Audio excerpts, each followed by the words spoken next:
तो समाजशास्त्र प्रश्न पत्र 1 के खंड 1 के तीसरे प्रश्न को हम देख लेते हैं। यह क्यों कहा जाता है कि अनुसंधान में यादृच्छिक प्रतिचयन, यादृच्छिक मतलब रैंडम प्रतिचयन सैंपलिंग जो है की विश्वसनीयता वैधता अधिक होती है। मतलब हम रैंडमली कोई चीज सेलेक्ट कर लें तो उसकी विश्वसनीयता अधिक होगी।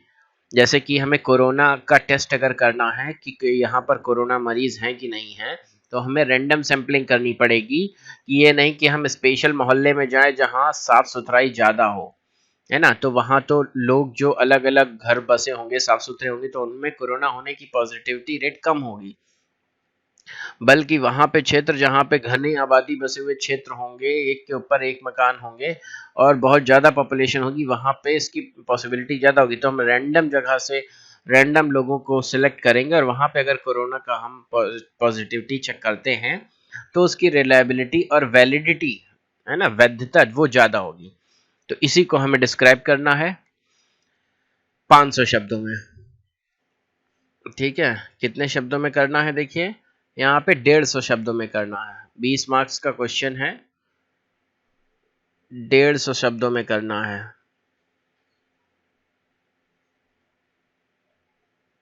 ये 20 मार्क्स का है, इसको फिर 300 400।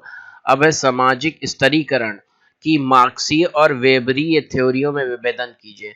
तो डिफरेंशिएट बिटवीन मार्क्सियन, एक तो मार्क्सियन थ्योरी होती है ना, डिफरेंशिएट बिटवीन मार्क्सियन थ्योरी और वेबरियन theories of social stratification.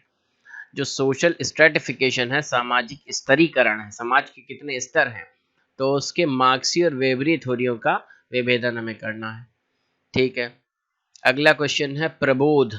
Prabodh का मतलब हमें इनलाइटमेंट हो जाए ने समाजशास्त्र के उद्भव में किस प्रकार का योगदान किया है। तो जो प्रबोध, जब लोगों का इनलाइटमेंट हो गया तो वो कई चरण में जो था वो तीसरा चरण आ गया, वैज्ञानिक चरण, लॉजिकल चरण। तो इस तरीके से वो समाजशास्त्र डेवलप हुआ कि वो लॉजिकली चीजों को देखने लगे, उनका प्रत्यक्ष रूप से प्रमाण मांगने लगे कि ऐसा क्यों हुआ। तो जो एनलाइटमेंट है, इनलाइटमेंट ने लोगों की प्रत्यक्षवाद की मतलब की प्रूफ, प्रमाण मांगने की प्रवृत्ति को उपजा है, ऐसा हम लिख सकते हैं इसमें। तो क्वेश्चन 4 क्या है? मानव व्यवहार को समझने के लिए अप्रत्यक्षवादी कार्य प्रणाली अति आवश्यक है। मानव व्यवहार को समझने के लिए अप्रत्यक्षवादी कार्य प्रणाली आवश्यक है। विवेचना कीजिए। तो नॉन पॉजिटिविस्टिक मेथड, नॉन अप्रत्यक्षवादी को नॉन पॉजिटिविस्टिक मेथड कहेंगे। Is essential for understanding human behaviour. इसका कंफ्यूजन है, अप्रत्यक्षवादी को तो कुछ और कहना चाहिए। अच्छा, पार्सेंस के ढांचे में सामाजिक साम्यावस्था किस प्रकार से अनुरक्षित रहती है? अब ये पार्सेंस का हम फ्रेमवर्क देखेंगे। पार्सेंस के ढांचे में सामाजिक साम्यावस्था, जो सोशल इक्विलिब्रियम है, वो किस प्रकार अनुरक्षित रहती है, तो इसको हम देखेंगे। तीसरा क्वेश्चन इसी में है, पार्ट है, इसी क्वेश्चन का तीसरा पार्ट है, असंबंधिता एनोमी की जड़ें सामाजिक संरचना में होती हैं। असंबद्धिता एनोमी की जड़ें सामाजिक संरचना में होती हैं। आर के मार्टिन के योगदान का उल्लेख करते हुए इसको स्पष्ट कीजिए। तो एनोमी जो है, एनोमी इज रूटेड, असंबद्धिता, एनोमी मतलब जो आपस में संबद्ध ना रखते हैं ऐसी चीज। Anomie is rooted in social structure, सामाजिक संरचना में होती है इसकी जड़ें। Explain with reference to R K Merton's contribution, जो आर के मेट्रॉन है, मर्टोन्स हैं, उनके कंट्रीब्यूशन को इसमें चर्चा करेंगे। अगला खंड बा देख लेते हैं।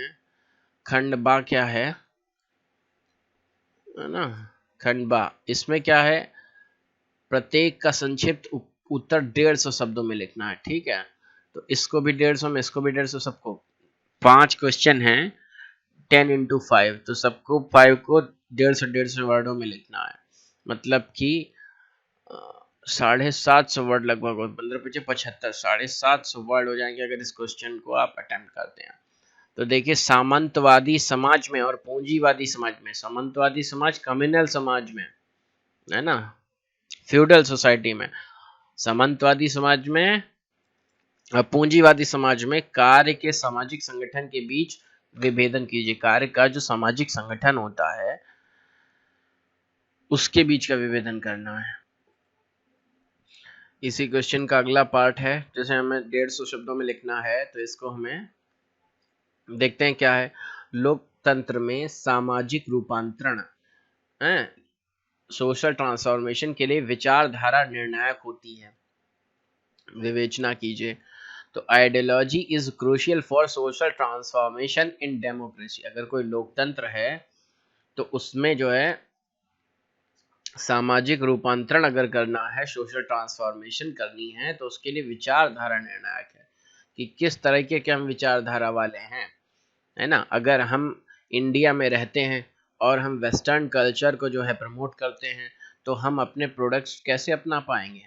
अब चाइना वाले हैं, ये अपना ही गूगल, अपना ही यूट्यूब, अपना ही सब कुछ एप्लीकेशन इस्तेमाल करते हैं, तो इनमें क्या है विचारधारा, इनमें नेशनलिस्ट विचारधारा है कि हम अपने ही प्रोडक्ट यूज करेंगे। वैसे ही साउथ कोरिया और जापान में भी नेशनलिस्ट विचारधारा है। वो अमेरिका में बनी हुई कोई भी एक सुई तक नहीं लेते हैं ना, भले ही उन्हें कितनी महंगी अपने क्षेत्र में पड़ती हो, और उसको बाद में वो सस्ते में बनाने की भी कोशिश करते हैं। तो लोकतंत्र में सामाजिक रूपांतरण करना है अगर, तो उसके लिए विचारधारा आवश्यक है, विचारधारा निर्णायक होती है। तो हमारी विचारधारा कैसी है, वेस्टर्न कल्चर के लोग हैं इंडिया में, कि नेशनलिस्ट हैं लोग, है ना, कि वो डेमोक्रेटिक चाहते हैं, है ना, क्या चाहते हैं कि लिबरल सोच के हैं, कुछ भी चलेगा, उन्हें कहीं से भी सामान खरीदा हुआ हो। अगला देखते हैं हम पॉइंट, संप्रदाय और पंथ में उदाहरण देकर अंतर स्पष्ट कीजिए। Distinguish between sects and cults with illustration. तो संप्रदाय जो होता है किसी चीज का, और पंथ, किसी पंथ को फॉलो करने में क्या अंतर है। क्या मातृवंशीय समाज, जो मातृवंशीय है, मतलब कि जो मात्र जिसमें मदर की जो है प्रायोरिटी रहती है, में पुरुष सत्ता अनुपस्थित होती है। विवेचना कीजिए। Is male authority absent in matrilineal society? तो ऐसा तो नहीं होता है। सामाजिक परिवर्तन को समझने में, सामाजिक जो परिवर्तन है उसको समझने में सांस्कृतिक पश्चिता के विचार की प्रासंगिकता को स्पष्ट कीजिए। सामाजिक परिवर्तन को समझने में, सामाजिक जो परिवर्तन हो रहा है, जो सोशल चेंजेस आ रहे हैं, उसमें सांस्कृतिक पश्चिता, कल्चरल जो लैग है, के विचार की प्रासंगिकता को स्पष्ट कीजिए। Explain the relevance of the idea of cultural lag. मतलब हम अपनी संस्कृति में जो सांस्कृतिक पश्चिता, हम पिछले वाली संस्कृति अपनाए जा रहे हैं इन अंडरस्टैंडिंग सोशल चेंज। तो क्या इसमें सोशल चेंज में क्या इसकी भूमिका है, जैसे कि हमें होली पे खूब सारा पानी बर्बाद करना है, या दिवाली पर पटाखे बहुत छोड़ने हैं जिसमें प्रदूषण होता है ना। तो ये हमारी सांस्कृतिक पश्चिता, कल्चरल लैग है, जो हम पीछे समय का है। तो इसमें सोशल चेंज लाने में इसकी प्रासंगिकता क्या है, इसकी प्रासंगिकता बहुत है। छठा क्वेश्चन देखते हैं हम, पहला पार्ट, शिक्षा सामाजिक आर्थिक समताओं को बनाए रखने में सहायक होती है। शिक्षा है वो सामाजिक और आर्थिक असमताओं को बनाए रखने में सहायक होती है। शिक्षा सामाजिक और आर्थिक असमताओं बनाने में सहायक होती है। इस कथन को समालोचनात्मक परीक्षा कीजिए। भाई जिसको शिक्षा मिलेगी वो तो ऊपर हो जाएगा, ऊपर स्टेट पे आ जाएगा, है ना, और जिसको नहीं मिलेगी तो शिक्षा सामाजिक और आर्थिक असमताएं बनाए रखने में सहायक है। उन परिस्थितियों की व्याख्या कीजिए जिनमें सामूहिक कार्यवाही एक सामाजिक आंदोलन में परिवर्तित हो जाती है। तो उन परिस्थितियों की व्याख्या कीजिए जिसमें सामूहिक कार्यवाही अगर हो रही है तो वो एक सामाजिक आंदोलन में परिवर्तित हो जाती है। जैसे सामूहिक कार्यवाही, जैसे कि जम्मू कश्मीर में जो बच्चे हैं, जो उनको आदेश आता है व्हाट्सएप पे कि आप जाइए आर्मी पर, पत्थर फेंकी जाके, उनको अफवाह में उनको भड़काया जाता है, ब्रेनस्टॉर्मिंग की जाती है कि देखिए इन लोगों ने कितना पर जुल्म कर रखा है ना, आपकी बेटी बहुओं के साथ बुरा अत्याचार करते हैं ये सेना वाले हैं, तो उनको भड़काया जाता है। तो वो लोग सामूहिक कार्यवाही क्या करते हैं कि लेके पत्थर दौड़ाते हैं आर्मी वालों को, फिर आर्मी उन्हें पकड़ के ले जाते हैं। तो ये क्या होता है, ये सामाजिक आंदोलन में परिवर्तित हो जाता है। और वहाँ का सोशल आंदोलन क्या कैसा हो जाता है, सोशल मूवमेंट, कि हमें भारत सरकार से मुक्त चाहिए अपना जम्मू कश्मीर, ऐसा वो आंदोलन चलाने लगते हैं, है ना। जैसा कि खालिस्तान वाले चलाते हैं, जैसा कि बलूचिस्तान वाले पाकिस्तान से मुक्त होने के लिए चलाते हैं, है ना। तो यही होता है कि अगर कोई सामूहिक कार्रवाई हो रही होती है लोगों के द्वारा, तो वो एक समय के पश्चात सामाजिक आंदोलन में परिवर्तित हो जाती है, सोशल मूवमेंट बन जाता है, अगर कोई कलेक्टिव एक्शन होता है ना। अब अगला देखते हैं क्वेश्चन, बंधुता, किनशिप। बंधुता जो है, किनशिप जो है, बंधुता में विरासत, बंधुता में विरासत और मैत्री संबंधी नियम किस प्रकार एक दूसरे से भिन्न होते हैं? How do the rules of descent and alliance in kinship differ from each other? तो बंधुता है अगर, में विरासत और मैत्री संबंधी नियम किस प्रकार एक दूसरे से भिन्न होते हैं, इस पर उदाहरण देके समझाइए। 7वां क्वेश्चन है धर्म निरपेक्षीकरण। धर्म जो है निरपेक्षीकरण, की हम किसी धर्म का समर्थन नहीं करते हैं, लौकिकीकरण को परिभाषित कीजिए। Define secularisation. आधुनिक विश्व में इसके मुख्य आयाम क्या हैं? What are its major dimension in the modern world? बात समझ रहे हैं? धर्म निरपेक्षीकरण, डिफाइन सेकुलरिज्म। सेकुलरिज्म क्यों अपनाना चाहिए, या ये क्यों है अस्तित्व में, या इसे क्यों नहीं होना चाहिए, है ना। What are its major dimensions, तो इनकी डायमेंशन बताएंगे कि सेकुलरिज्म क्यों है। पहली बात तो क्या है ना। पहला डायमेंशन इसका क्या हो गया, क्या है सेकुलरिज्म। फिर ये क्यों है, क्यों कोई राष्ट्र अपने आप को सेकुलर घोषित करना चाहता है ना। फिर इससे क्या प्रभाव हैं इसके, अगर कोई राष्ट्र सेकुलर है तो उसके क्या प्रभाव पड़ेंगे, है ना।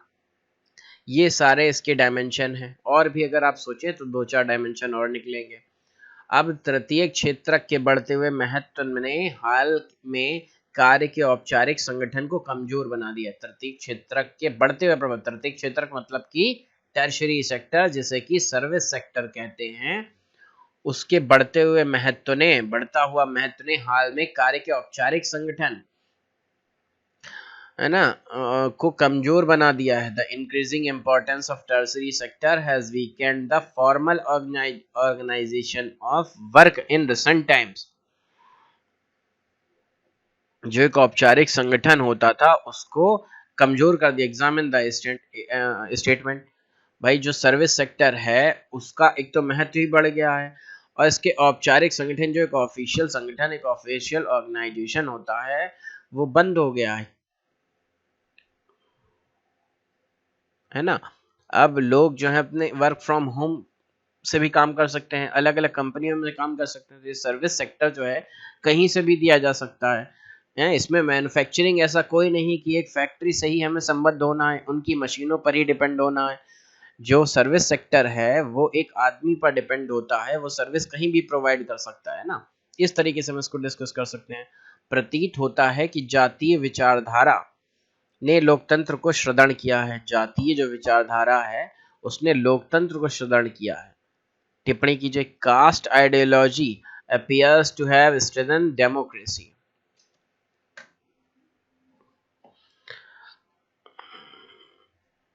हो सकता है क्योंकि लोकतंत्र लोगों के द्वारा चुना गया तंत्र है, लोगों के द्वारा सिस्टम है, और लोग उन्हीं को चुनते हैं जो मेजोरिटी में उनके जैसा ही होता है। जैसे इंडिया वाले इंडियंस को ही चुनेंगे, अमेरिकन या ब्रिटेन को नहीं चुनेंगे, हैं। उसी तरीके से हिंदू लोग या जो हिंदू राष्ट्र के समर्थन में हैं, वो हिंदू राष्ट्र के समर्थित नेता को ही अपना चुनेंगे, है ना। तो इसी तरीके से कास्ट आइडियोलॉजी जो है, जो कास्ट विचारधारा है, वैसे ही मुसलमान जो है वो मुसलमान लोगों को ही चुनेंगे, ऐसी कास्ट आइडियोलॉजी का मानना है। और जो सवर्ण जाति के, वो सवर्ण को ऐसा ही, इसीलिए डेमोक्रेसी को ये स्ट्रेंथन करता है कि जो लोग जिसको चाहते हैं वो इसको वोट करते हैं। और डेमोक्रेसी का भी एक तरीके से मतलब यही है ना। वैश्वीकरण में भूभागीकरण शामिल है। ग्लोबलाइजेशन इन्वॉल्व्स दी टेरिटोरियलाइजेशन। बात समझ रहे हैं? मतलब अगर ग्लोबलाइजेशन हो रहा है तो उसमें डी टेरिटोरियलाइजेशन हो रहा है, मतलब किसी की टेरिटरी की सीमाएं बढ़ रही हैं। जैसे चाइना की टेरिटरी की सीमाएं बढ़ गई हैं, अब वो इंडिया में भी माल बेच सकता है, और उसके जिससे वो फ्री ट्रेड एग्रीमेंट किया है वहां भी सब जगह माल बेच सकते, तो उसका टेरिटोरियल जो है बढ़ गया है, डी टेरिटोरियलाइजेशन हो गया है। Examine with reference to nation state, है ना। राष्ट्र राज्य का उल्लेख करते हैं, राष्ट्र राज्य चाइना का उल्लेख कर सकते हैं हम। धन्यवाद।